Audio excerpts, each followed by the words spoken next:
মাহফুজ, এর আগে আপনার সাথে যুক্ত হয়েছিলাম, তখন আমরা দেখেছিলাম যে তেমন বৃষ্টি নেই। জানতে চাই এখন বৃষ্টি আছে কিনা এবং বর্তমানে কি কি পরিস্থিতি দেখতে পাচ্ছেন আপনি সেখানে?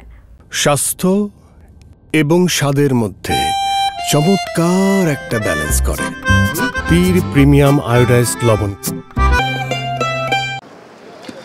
বন্যা এখনও কিন্তু বৃষ্টি নেই, তবে বাতাসের তীব্রতা রয়েছে। আমরা দেখতে পাচ্ছি যে 8:30টার পর থেকেই মূলত জোয়ার শুরু হয়েছে। এখন বলা যায় যে এখন পূর্ণ জোয়ার অনেকটা, যার কারণে কর্ণফুলী নদীর মোহনাতে আমরা দেখতে পাচ্ছি পানির স্বাভাবিক যে প্রবাহ তার চাইতে 2-3 ফুট উচ্চতায় পানি প্রবাহিত হচ্ছে। তবে বৃষ্টি না হওয়ার কারণে আমরা এখানে দেখতে পাচ্ছি যে অনেক পর্যটকরা সমুদ্র সৈকতে, পতেঙ্গা সমুদ্র সৈকতে আসছেন এবং এই ঘূর্ণিঝড়ের যে ব্যাপারটি তারা দেখার জন্য যেমন আসছেন, তারা আবার অনেকের সাথে আমরা কথা বলছি, তারা বলছেন যে দীর্ঘ সময় আসলে যে গরমের তীব্রতা ছিল সেই জায়গাতে আসলে বৃষ্টি কিংবা বাতাসের তীব্রতা মানুষের মধ্যে অনেকটা স্বস্তি নিয়ে এসেছে।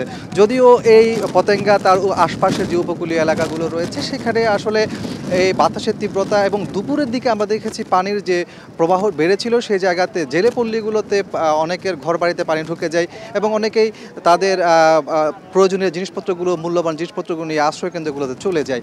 আরেকটা বিষয় আপনার মাধ্যমে বলে রাখি যে এখনও যেহেতু সেই ঘূর্ণিঝড় রেমালের তীব্রতা নেই, যার কারণে সেই রকম আতঙ্ক এখনও বিরাজ করছে না। তবে চট্টগ্রাম বিমানবন্দরের কথাটা বলে রাখি, যেহেতু আজ দুপুর থেকেই 8টা পর্যন্ত সকল ধরনের বিমান চলাচল বন্ধ রাখা হয়েছিল, সেটি আরও বেশি সময়টা বাড়ানো হয়েছে এবং একটু আগে আমরা জানতে পেরেছি যে আগামীকাল ভোর 5টা পর্যন্ত চট্টগ্রাম আন্তর্জাতিক বিমানবন্দর যেটি রয়েছে শাহ আমানত বিমানবন্দর, সেখানে সব ধরনের বিমান চলাচল বন্ধ রাখা হয়েছে। তো সব কিছু মিলিয়ে ছিল আমার কাছে চট্টগ্রামের পতেঙ্গা থেকে ঘূর্ণিঝড় রিমালের সবশেষ তথ্য।